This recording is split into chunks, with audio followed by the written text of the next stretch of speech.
policy, Americans apparently are voting with their feet. A new analysis of IRS data from the National Taxpayers Union shows taxpayers moving to states with lower tax burdens. Go figure.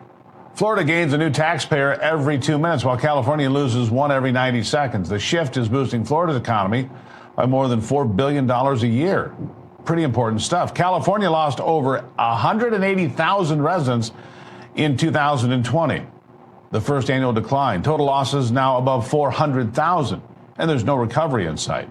California, New York, Illinois, Michigan seeing the biggest drops in taxpayers and income, while Florida, Texas, North Carolina gaining, especially among young and high-income Americans. I mean, why wouldn't you move?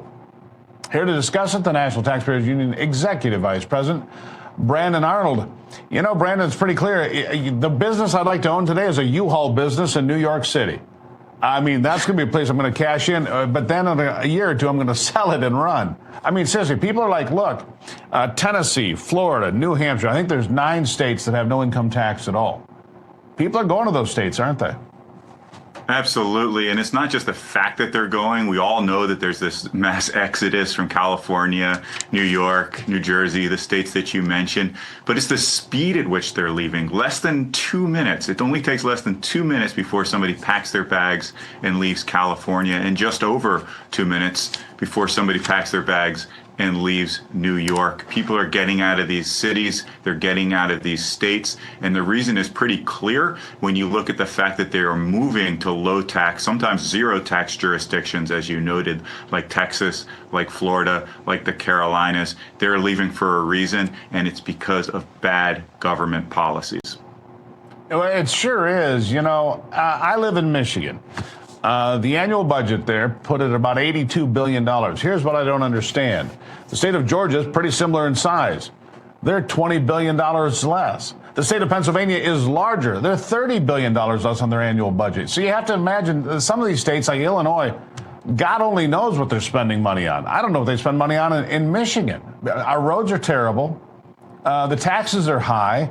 And why would businesses want to go there? Why would individuals want to go there? Even if you're somebody that works from home.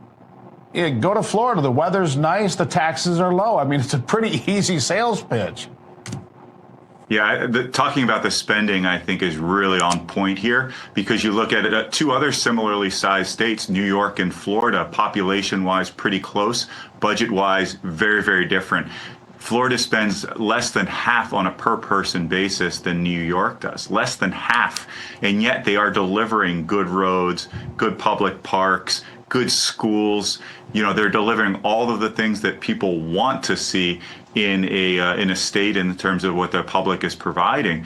And, you know, it's not just the old people. That was the old adage. Oh, people retire and then they move out of New York or out of Michigan. They go down to Florida. It's not. It's young people. It's old people. It's all people in between. It's businesses. Yeah. It's workers. You name it.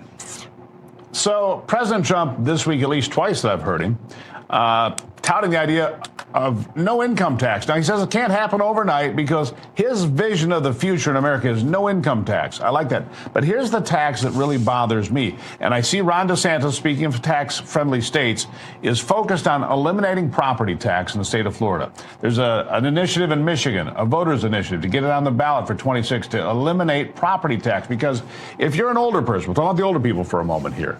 You've paid your mortgage, you've worked your life, now you're on a fixed income, and the government keeps ratcheting up the cost of your property tax. It's driving people out of their homes.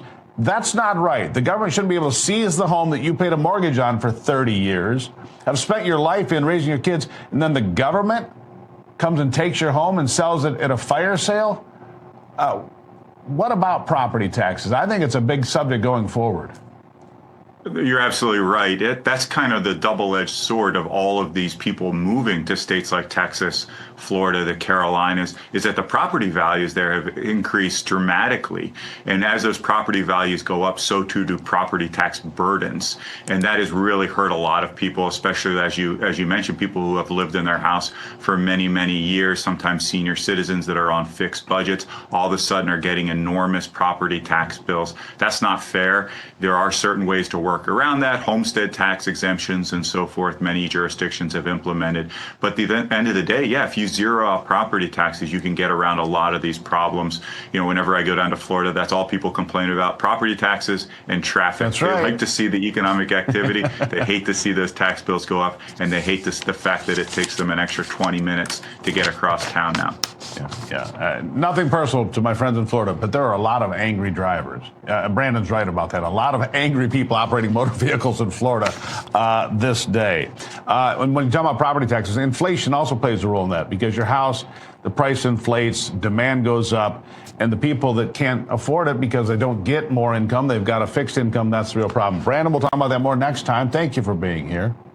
My pleasure. Thank you.